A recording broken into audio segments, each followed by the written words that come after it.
Hi, everybody. Today's Tuesday, October 14th, 2025, and our dear friend, Professor Marandi, is back with us. Welcome back, Professor. Hi, Nima. Thank you for inviting me. Let me start, Professor Marandi, with the peace plan, the so called peace plan. And we know that Iran has decided not to participate in what has happened in Egypt. What were the main points of Iran in not participating in the summit? I think it's clear. The Iranians felt that they should not be at all a part of this because this, as you were implying, this is not really a peace plan. It is a plan for trying to force the Palestinians to capitulate and to surrender. The resistance, of course, they made the right move. Hamas and Palestinian Islamic Jihad and the other groups, they sat together and wrote a very well constructed response so as to prevent uh, Trump from having any excuse to escalate. And I think the first stage of the plan will probably be implemented. We already have seen that the Israelis have murdered 5 more Palestinians a couple of hours ago. But we've seen a prisoner exchange and a partial withdrawal of the Israeli regime. But I do not foresee this plan at all being implemented in this in the subsequent stages. It's just not doable. The resistance is not going to give up its weapons because they know that the Israelis will massacre them, and that none of these countries that participated in this comedy program yesterday, uh, none of them are going to stop the regime. Um, all of these regional actors like Erdogan and the Qatari regime and Egypt and Jordan and the Emirates and Saudi Arabia, none of them are going to uh, break off ties, whatever ties they currently have. They're not going to stop business, whatever businesses they have. They're going to carry out business as usual. They've been doing it for the last few years. So Hamas recognizes that it needs its arms. And Iran, in order to prevent this from uh, legitimizing the occupation, legitimizing the apartheid regime, it refused to attend. And of course, it made a very smart move. We saw how Trump basically humiliated leader after leader. It was an embarrassment to watch. I think he embarrassed the American people in Palestine when he was in speaking in front of the Knesset. He humiliated the United States and basically showed that Adelson, a Zionist in the United States, a Zionist multi-billionaire, that person calls the shots, and that person that he and his wife, they basically were the reason why uh, the Golan Heights was the Americans accepted it as a part, the Syrian Golan Heights, the Americans accepted it as a part of the Israeli regime, and why Jerusalem or Al Quds became the capital of Israel according to the United States, and so on. So that was, while that was a humiliation for the United States, uh, Cairo was a humiliation for all those uh, heads of state and senior officials who participated. And I think Iran made a very smart move not to participate for all of these reasons. One was because it was a comedy show. Two, because Trump, he's carried out genocide. He's a genocidal, uh, the genocidal partner of Netanyahu.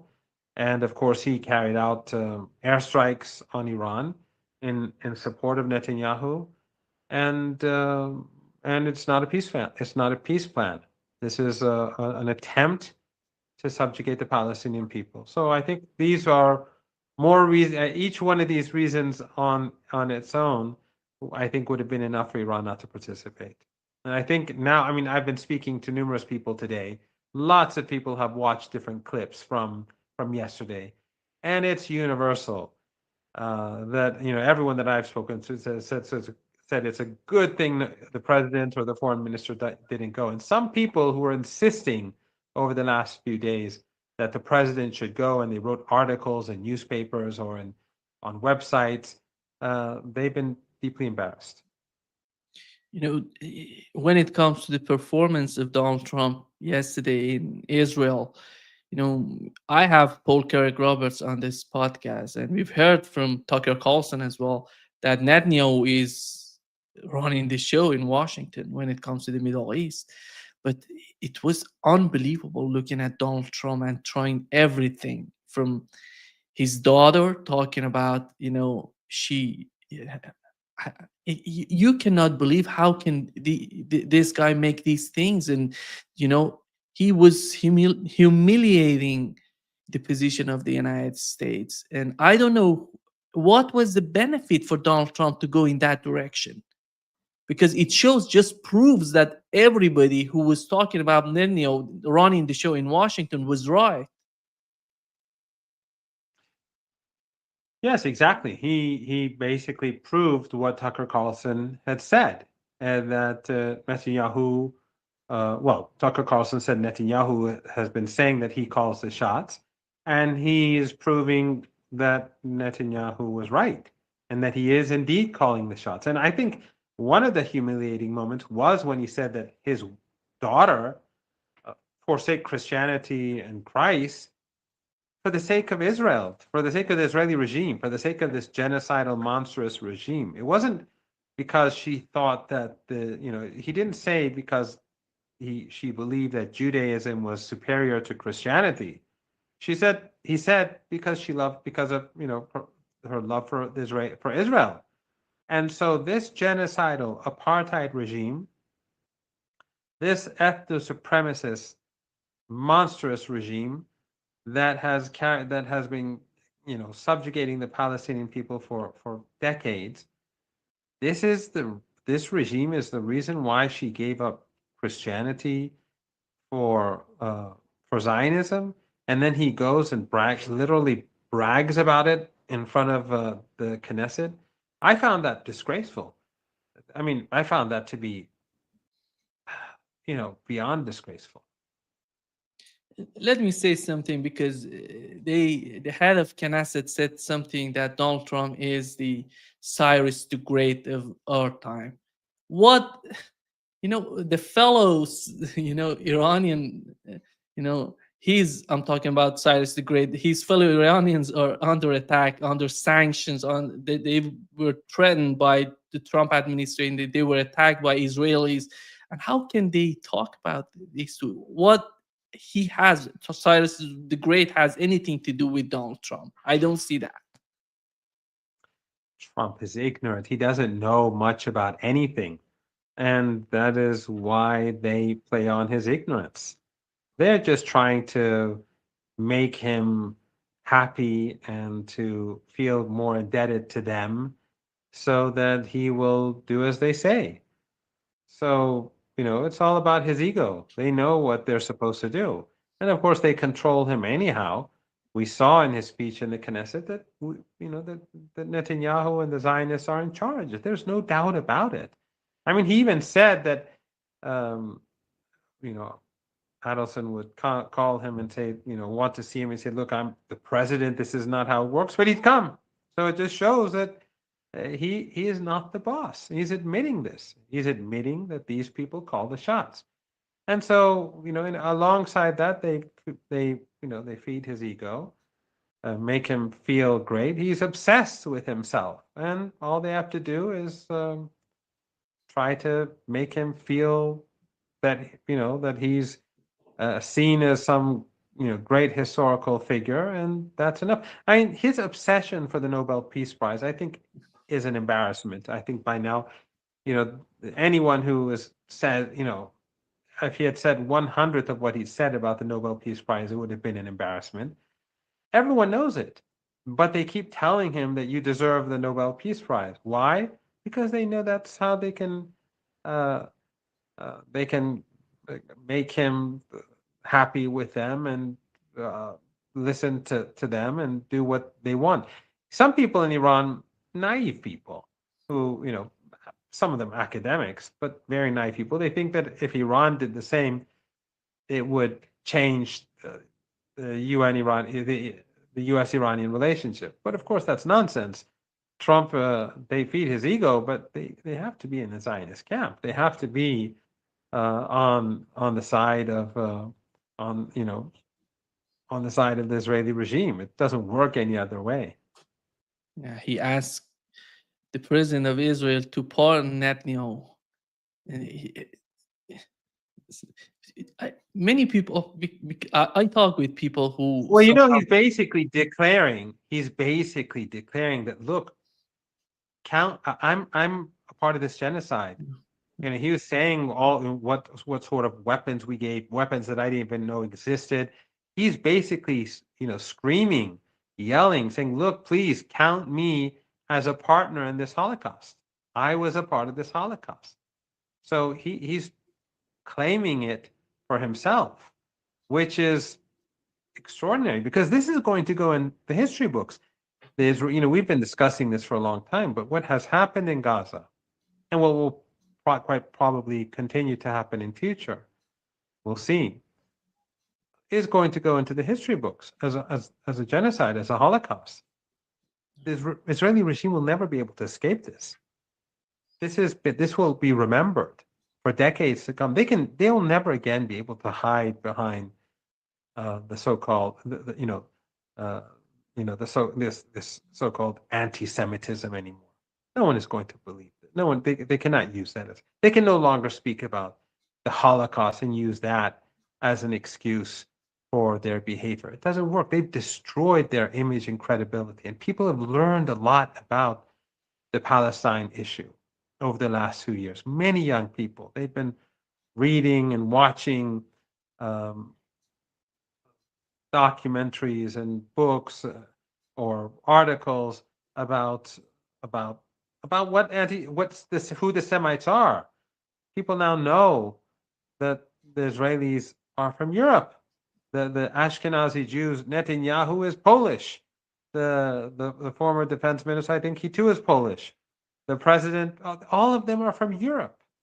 The head of the opposition from Europe. They're all European. The non-Ashkenazi Jews are mostly from across West Asia, North Africa. They're not the Semites. It's the Palestinians who are the Semites. People now know that.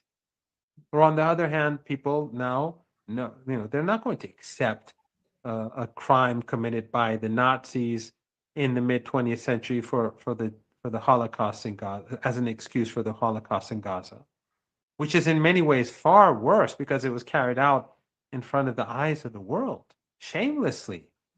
We saw images of soldiers proudly speaking about how genocidal they were, about their leaders talking about how they're going to wipe these Amalek out. This is all documented. It was all carried out in front of the eyes of the world day and night. So the Israeli regime no longer has the opportunity, the ability to use that.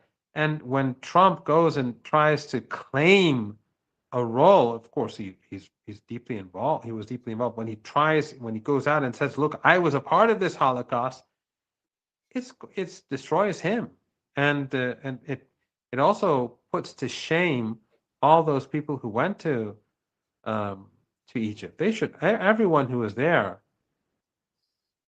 everyone, they helped this monster whitewash his crimes. They all helped him whitewash his crimes. It's more than an embarrassment. Every single leader there, they had no right to be there, including Mahmoud Abbas. Mahmoud Abbas is the PLO, the head of PLO, and he's based in the West Bank. But what does he have to do with the Gaza, and what did he do for Gaza and the Gazan people so far, and what was the necessity of him being there? There is no, looking at the 21 points in the peace plan, the so-called peace plan, there is no sign of the United States with any of these parties participating in the summit accepting the right of Palestinian people.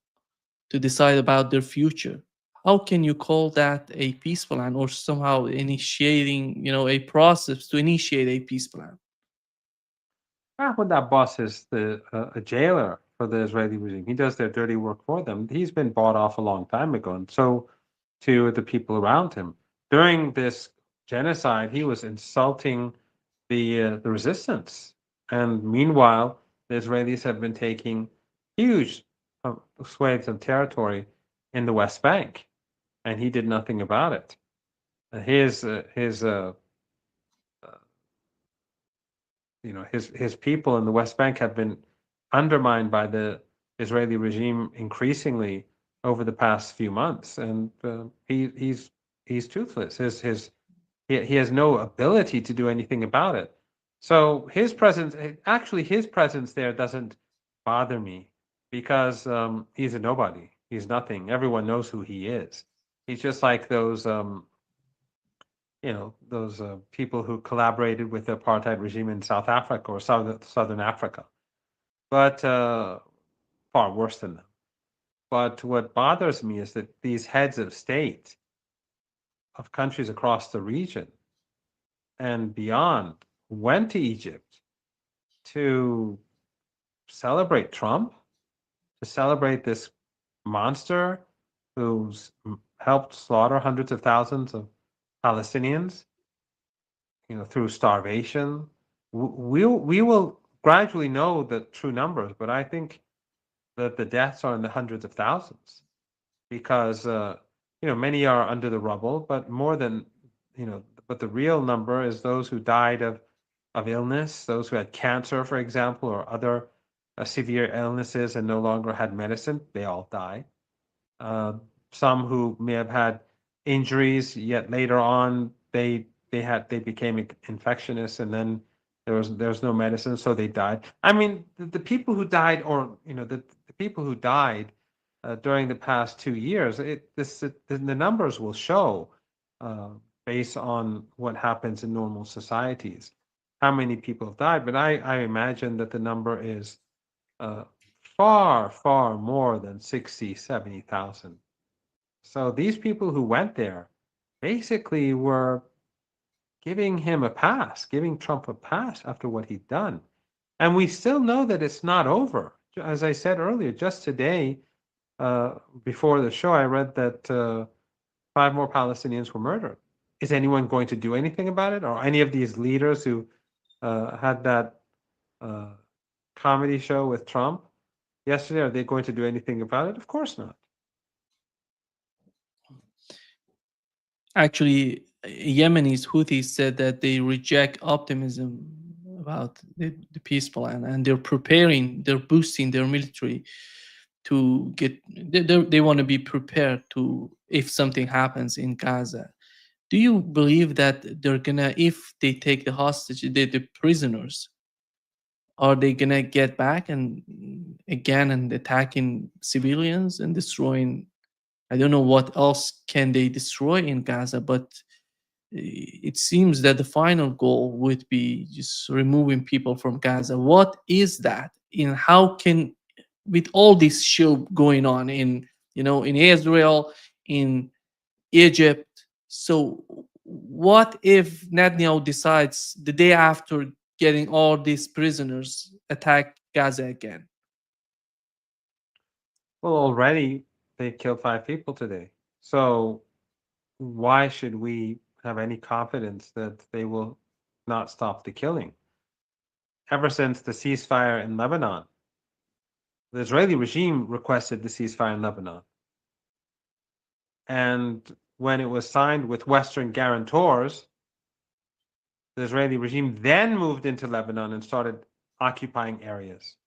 They were unable to occupy these territories that they now hold during the war. Only after the ceasefire did the Europeans and the Americans allow them to move in. And of course, the complicit government that has been imposed on the Lebanese people by the United States and the Saudis, they were part of this too. But since then, the Israeli regime has been murdering Lebanese civilians on a almost daily basis. Just a couple of weeks ago, they murdered a Lebanese American family. They murdered 3 kids born in the United States, American citizens, along with their father, a Lebanese American. They murdered them in the South. Did the U.S. Embassy do anything about it? Did the Western media? Was anyone in the United States outraged? Of course not. So they've been killing Lebanese citizens almost on a daily basis. Over the last week, they've murdered a number of Lebanese. Are the guarantors going to do anything about it? Are the Europeans? No, of course not. They are part of this. They are a part of this genocide. They are a part of the aggression on Lebanon. So there's no reason to believe or to be confident that the ceasefire in Gaza will hold. And even if it does, okay, what does that mean for Gaza? Will they allow people to rebuild? The Israelis are still holding 50% over 50% of the territory. Will they allow people to rebuild their lives? Will they allow food and equipment to come in? They're bombing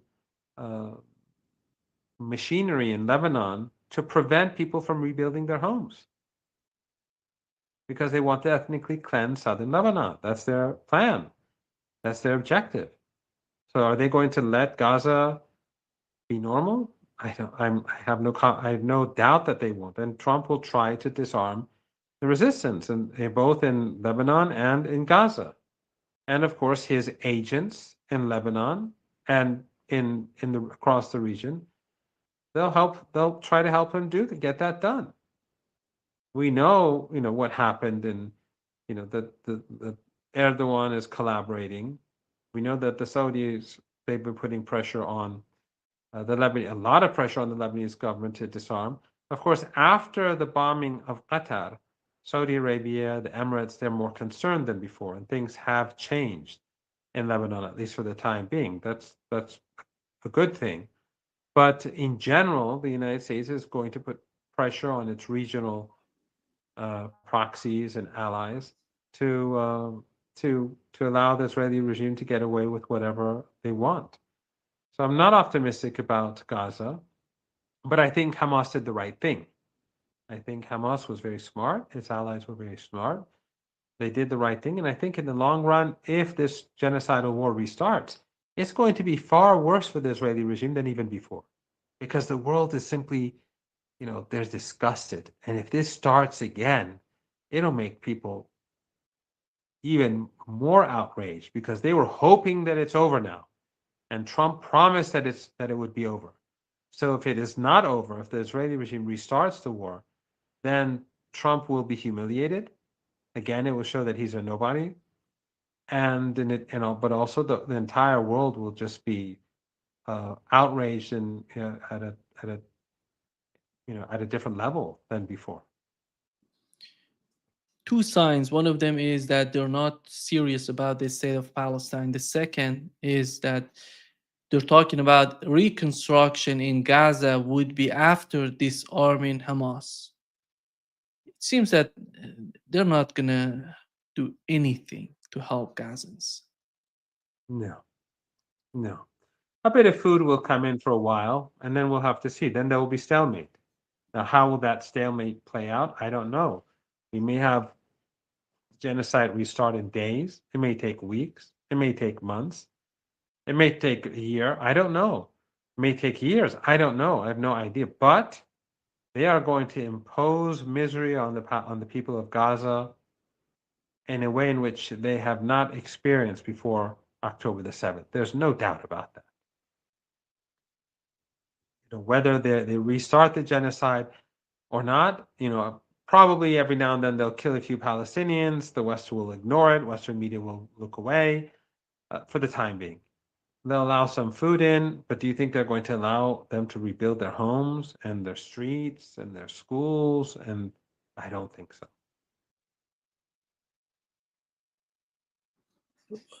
It seems that Netanyahu sent a message to Iran, which was transferred, or somehow Iran got the message from the Russian president that he's not planning to attack Iran. What is that? Do you think anybody in Iran would care about what Netanyahu is talking about? No, no one will take that as a reason to be um, to feel safe that the regime won't carry out an airstrike. In fact, it would it probably would make people more uh, they feel more that shift to the notion that the Israeli regime will attack. But there is something good about this, and that is that, and I think this is a smart move that President Putin made. He he didn't just pass this message on to the Iranians, he said this in public. And so if Netanyahu does carry out an assault on Iran, it will not make the Russians happy because Netanyahu will have in fact lied to the Russian president. So the cost would rise. It would be more costly for the Israeli regime to carry out another blitzkrieg attack. Is that any reason to be optimistic? No. The Iranians, as we speak, they're preparing themselves for war. And from my understanding, Iran is more prepared today than it was when the blitzkrieg was carried out. Iran's capabilities now are, and its position now is better than it was back then. And if the Israeli regime attacks, they'll be hit back harder. Remember, Nima, when the war started, and even before, I and others have always said that the Islamic Republic of Iran has a high degree of legitimacy in the eyes of the people.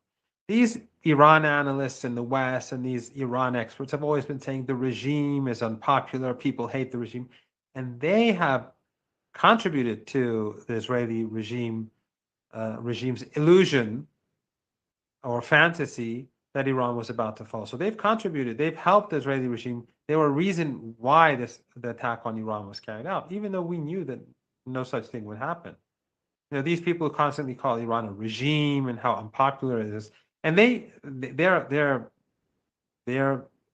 even those who are good intentioned, they're partially to blame. And equating the unpopularity of a government or an administration because of the economic situation in Iran is not the equivalent of disliking the so-called regime or disliking the state or the Islamic Republic of Iran. That's not one and the same. Otherwise, right now, we should call France a regime because almost everyone hates the French president or the German regime. It is illegitimate and it should, it should collapse. I mean, the regime, not the government, should collapse because almost everyone hates the chancellor. And the same is true in the UK. But that's not how it works. Just like in these countries, in fact, I think it's fair to say that Iran is more stable than these three countries.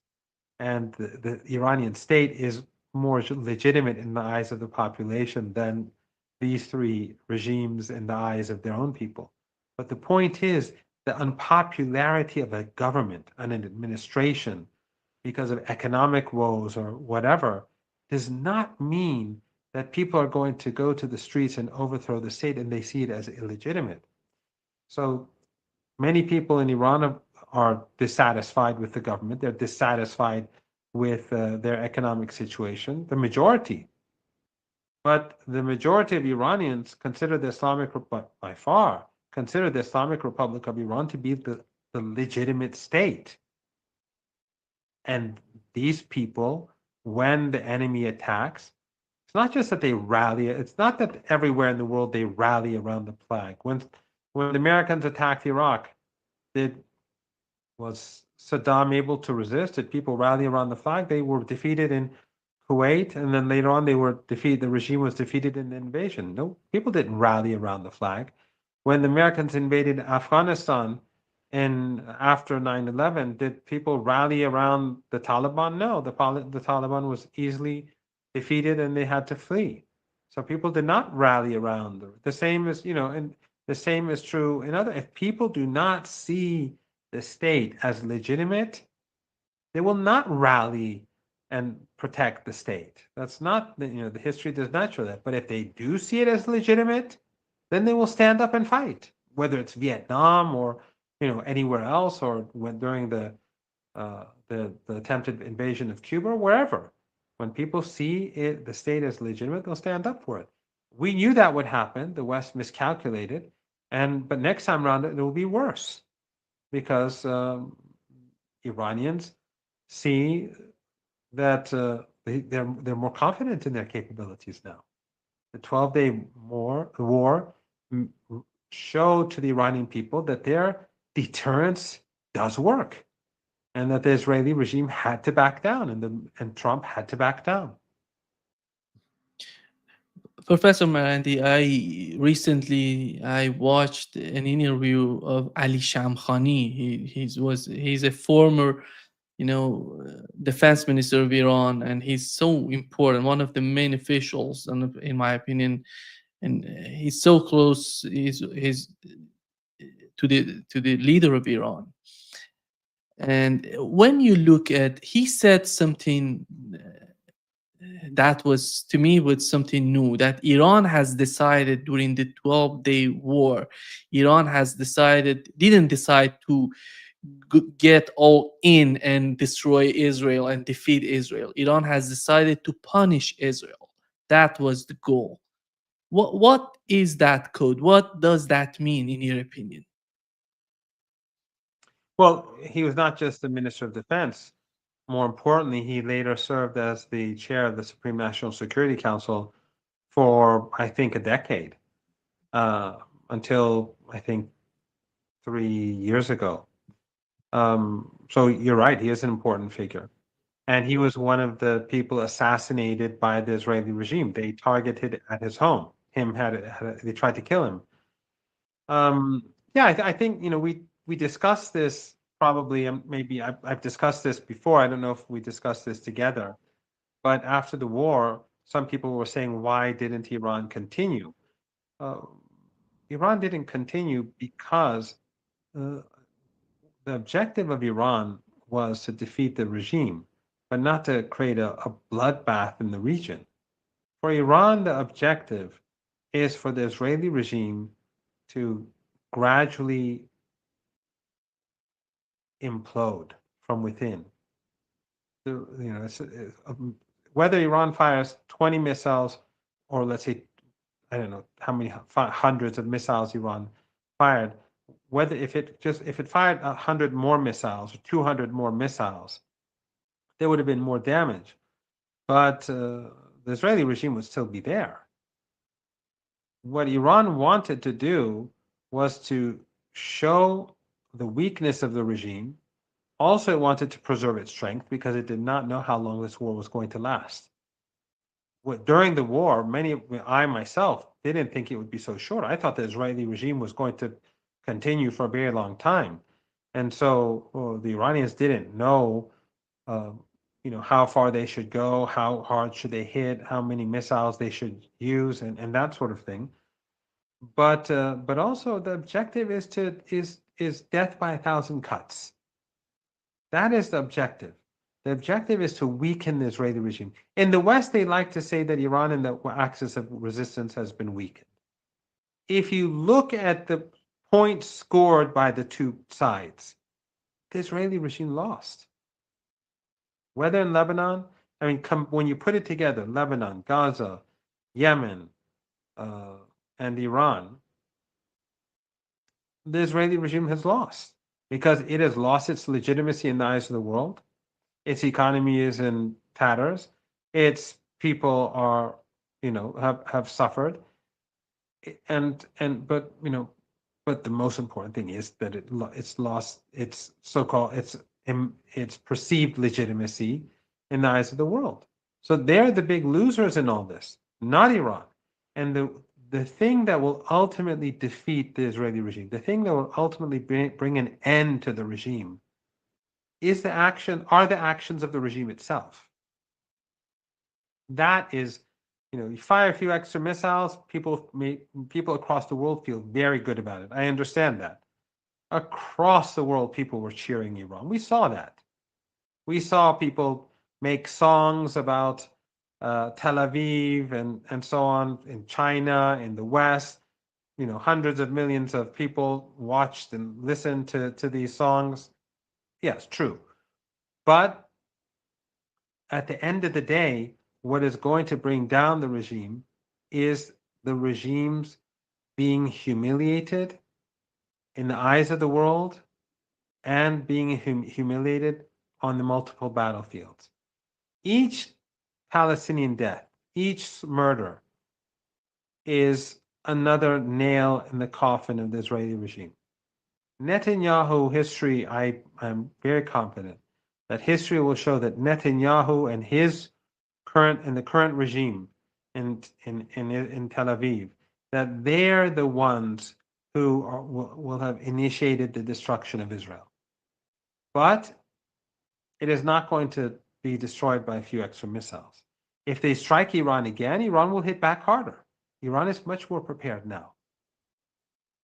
Iran is much more prepared now. It will hit harder. It will punish them further. It will be more difficult to carry out a blitzkrieg with the success that they had last time around, bombing people's homes, slaughtering families. That'll be more difficult. They're more careful this time around. But of course, war is war. Iran will be hurt. That's what happens in war. I mean, Iran is up against 50, 60 countries. Let's say 50 countries.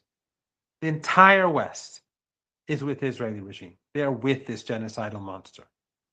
And then the regional countries, they're with it. Those people who went to Egypt, almost all of them are with the Israeli regime. Their territory is being used by the Americans to help the Israeli regime, whether it's Erdogan, whether it's Aliyev, whether it's Qatar, whether it's the Emirates, doesn't matter. They're all their territory is being used by the Israeli regime. They're all collaborating together in some form or another. You saw the Washington Post article, I'm sure, that during the 2 years of genocide, the Arab regimes in the Persian Gulf were collaborating with the United States and Israel against Iran and against tunnels. Why tunnels? Why tunnels?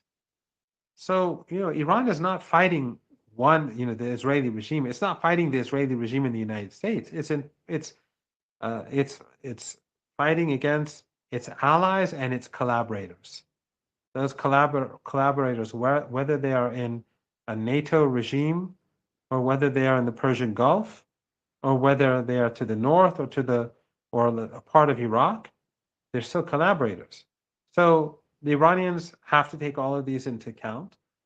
But ultimately, the most important thing is that big steps have been taken to delegitimize the regime, even though all of these countries who participated in this farce in Egypt, they helped to rehabilitate the regime because they tried to rehabilitate Trump. And that is an unforgivable crime, an unforgivable crime, an unforgivable crime. But in any case, Iran sees this as a long-term game, and it sees that ultimately the death of the regime, the death of apartheid in Palestine, will be through 1,000 cuts. And only then can Christians, Muslims, and Jews live as equals in that land. You've mentioned during the 12-day war, Iran's strategy was to weaken Israel. As they attack Israel, try to weaken Israel from within, or in the mind of those people who are supporting Israel and who think that Israel is so strong. But after all, do you think Iran would change its strategy if Israel decides to attack Iran again? Are they going to reconsider their strategy?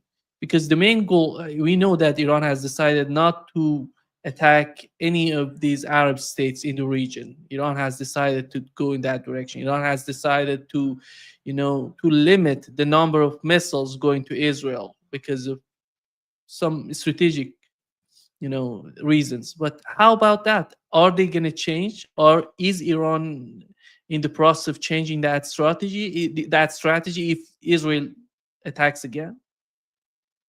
Well, first of all, as long as there's no serious threat to Iran, there's no reason for Iran to stop the flow of oil. But remember, Iran's military capabilities are not focused on the Israeli regime. Striking the Israeli regime and defeating it in the war is a sideshow for the Iranian military. Iran's real military capabilities are focused in the Persian Gulf and in the Strait of Hormuz and in the Indian Ocean or the Sea of Oman. That's where the focus is. Why? Because especially since 9/11, the Iranians have felt that there's a threat coming from the United States, that there's a threat of American attacks. So all these underground missile bases that it's created, most of them have been designed for the Persian Gulf. And I'm sure you've seen these underground bases for submarine drones and all sorts of drones that are designed for the Persian Gulf. If Ansarullah can shut down the Red Sea, there's no doubt that Iran can shut down the Persian Gulf. It doesn't even have to block the Strait of Hormuz. If Iran decides to shut it down, it will be shut down. And it will not be shut down for a week or 2 weeks. They can shut it down permanently. But Iran doesn't want to go there because Iran doesn't want to harm the global economy. Iran is, in fact, the guarantor for the global economy. Iran is protecting the Persian Gulf, despite Western aggression, despite the fact that Qatar is complicit in Western aggression. The Emirates is complicit. Bahrain is complicit. These despotic regimes, they're complicit. The bases, American bases in Kuwait and across this region, they're being used against Iran. But Iran still protects the Persian Gulf region and the flow of oil and gas and other goods. But Iran's main capabilities are directed at the Persian Gulf. So after we saw what Iran did to the Israeli regime and forced Netanyahu to beg Trump to bring an end to the war, as Steve Bannon has said, I've seen him say twice, that the real story is that after 7-8 days, Netanyahu became desperate and wanted Trump to end the war, and Trump kept sending messages to Iran, and Iran kept rejecting them, and he gave some concessions, and ultimately, after 12 days, Iran accepted a halt or a cessation in hostility. Right? So if Iran can defeat the Israeli regime with its long-range missiles, then imagine what Iran can do in the Persian Gulf. It can do a lot more. A lot more. And this is something that the Americans know. And these Arab family dictatorships in the Persian Gulf, they all know this. And they all know that they are complicit as it stands because they have American bases on their territory, which are being used to help the Israeli regime. The Al-Uday base in Qatar, the base in Bahrain, in all of these are being used to protect the Israeli regime. That's the objective. So I think that it's clear as day that the Iranians don't want the global economy to collapse. But the Israeli regime is hell-bent on pushing the world towards crisis. And the reason is that the Israeli regime is irrational. They don't care about anything. Netanyahu and his allies they don't care about anything but themselves. So there is a threat. And there is a threat that if they attack Iran again, that Trump, under pressure from the regime, would try to get involved. Then all bets are off. So the issue is that, again, going back to death by 1,000 cuts. Iran does not want the region to explode. It did not, because imagine if the Persian Gulf is shut down, not only will the global economy collapse, I mean, even the United States, its economy will collapse, even though it's self-sufficient in oil. But the prices will go through the roof. Businesses will stop. But in the countries in the Persian Gulf, which have they don't have no resources. They're just deserts. with oil and gas. Imagine what will happen to the people there. Iran does not want that. So the smart thing would be for the Americans not to get involved, regardless of what Netanyahu does. But we always have to keep in mind that Iran's real power is directed towards defending itself from the Americans, not from the Israeli regime. I think one of the main points that again Ali Shamkhani was talking about was how Iranian military power was it's independent of any other, Iran, we know during the Shah and Iran received everything from the United States, and Iran was so much dependent on the United States, the way that you see Arab states in the region. They cannot use the weapons that the United States gave to them. They're not allowed to use them. This is the difference between Iran and other countries in the Middle East. Well, when the Israeli regime bombed Qatar, those missiles went right over Saudi Arabia. The Saudis have spent trillions of dollars over the decades purchasing American weapons. What were they for then?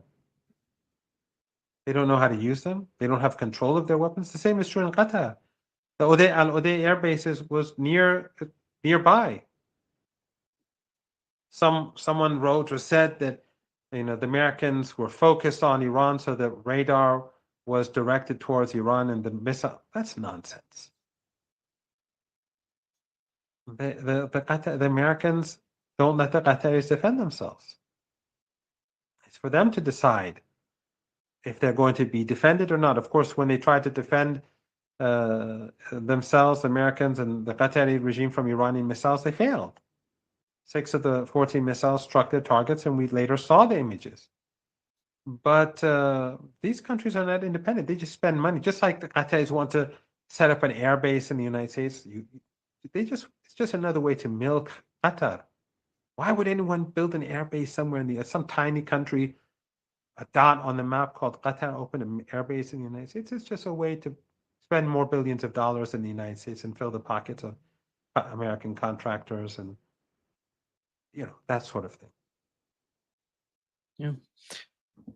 Professor Marandi, we've learned from a tweet that you retweeted the tankertrackers.com, and it says that they're reporting that for reasons still unknown, most Iranian flagged tankers are now transmitting properly over AIS without spoofing for the first time in 7.5 years. What we know that Iran was under tremendous sanctions from the United States, from the West, that Iran has decided to put flags of other countries on the ships, and but Iran has decided to put Iranian flag on them. What is the message? They've decided to be open about their shipping, about where their ships go. Basically, they're telling the Americans that they're sending a clear message to the Americans that you'd better not touch our ships. They're saying, look, these are our ships. This is where they are. Every single one of them you can find on the map. The ships that are carrying Iranian oil. Don't touch them. You touch them, we punish you. It's a clear message. They haven't been doing this for 7.5 years, as you say. And now all of a sudden the Iranians have switched today, and all of the ships are now openly sending messages about where they are. It's clear what Iran is saying. Iran is being very confident. It's saying, don't touch our ships. We're going to carry out our trade openly. And if anyone tries to board our ships, because there's been some talk of the Americans boarding Iranian ships. If they board our ships, then you'll see what we do in response. And remember, this has already happened. In the past, when the Americans would board Iranian ships, the Iranians would retaliate and start boarding ships in the Persian Gulf. So I think it's a sign of confidence on behalf of the Iranians. And it's a clear message to the United States and its allies. Professor Marandi, we've heard that the NATO Secretary General says that if he considers Russia, the relationship between Russia and China, as Russia being a junior part of that relationship, and China being the master or senior part.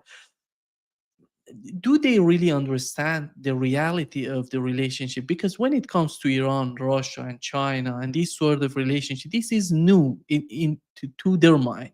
This is something, I don't know if they're able to understand the reality of the relationship partnership among these countries. Why is that? Is that so difficult for them to understand that these countries, they know how to put their differences aside and work with each other to achieve something substantial? But it seems that the mind of European is all about the masters and the little minions. It's more about trying to humiliate Russia and to you know and to uh, and be insulting to the Russian people. Or the fact is that China needs Russia as much as Russia needs China, and for all of us, for everyone across the global South, uh, NATO must not win anywhere. I mean, NATO must not win in the trade war. It must not win on the battlefield in Ukraine, and it must not win in its genocide in Gaza, because this, of course, is a NATO genocide. It is a NATO Holocaust.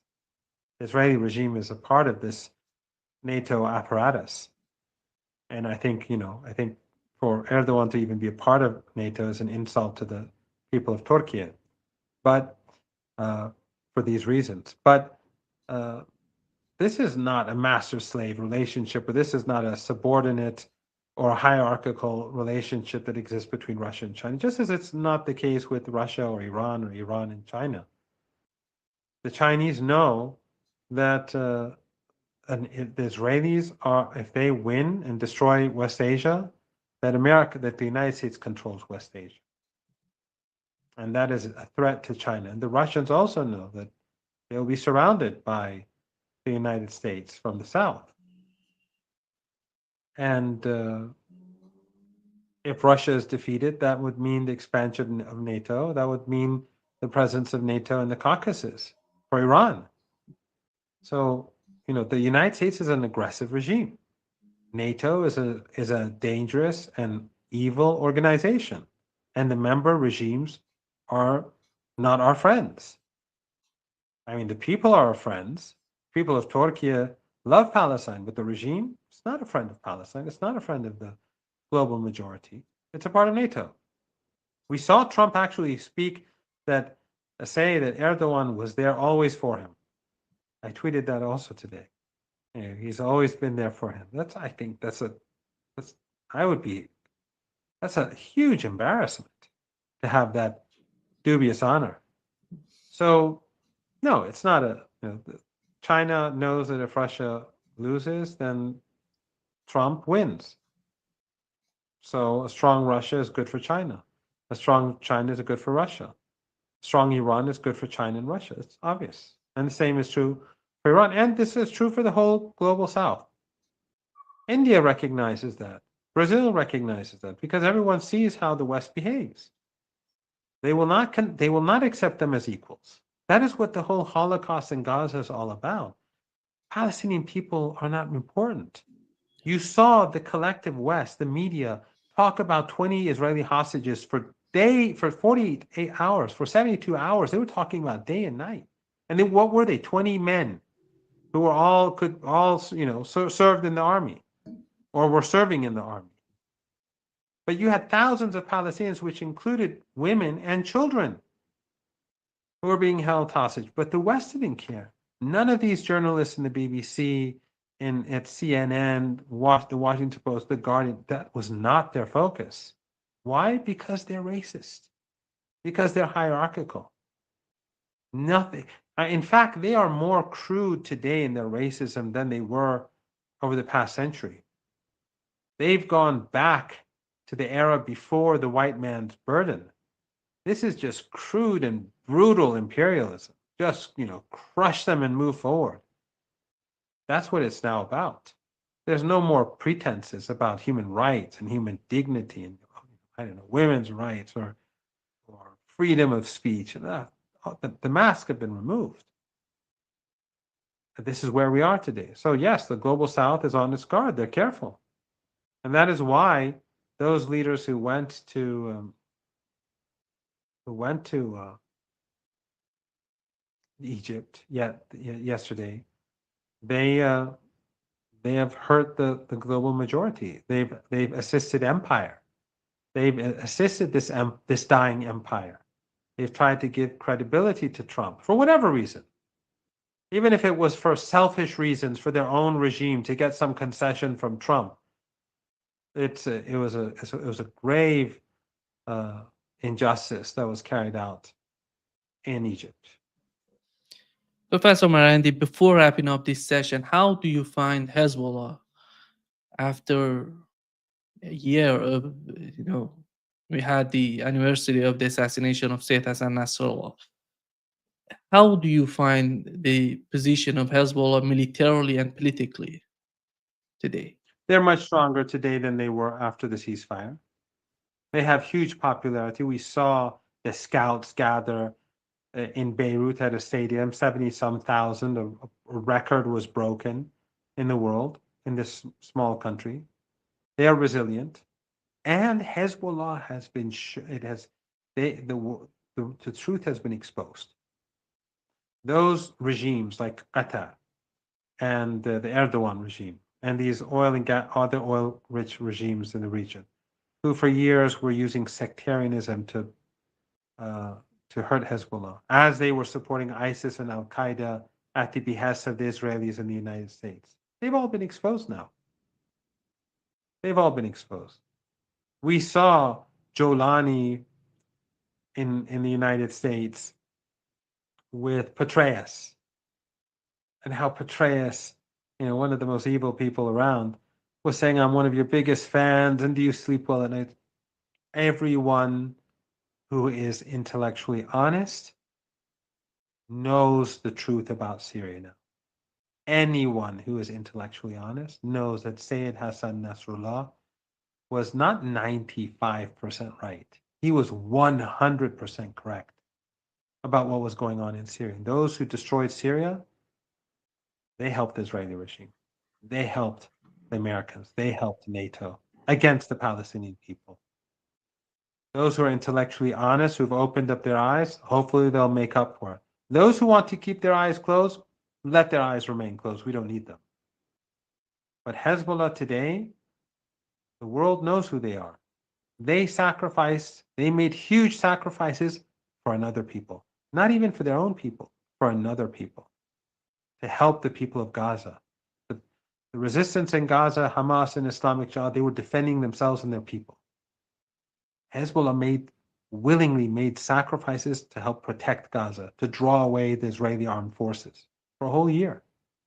And remember, Hezbollah does not own Lebanon. Unlike in Gaza, where the resistance controls it, Hezbollah is in a country where the Americans have political parties that are the enemy of the resistance, that are agents of empire, like Sami Jajah, the Lebanese forces, and others.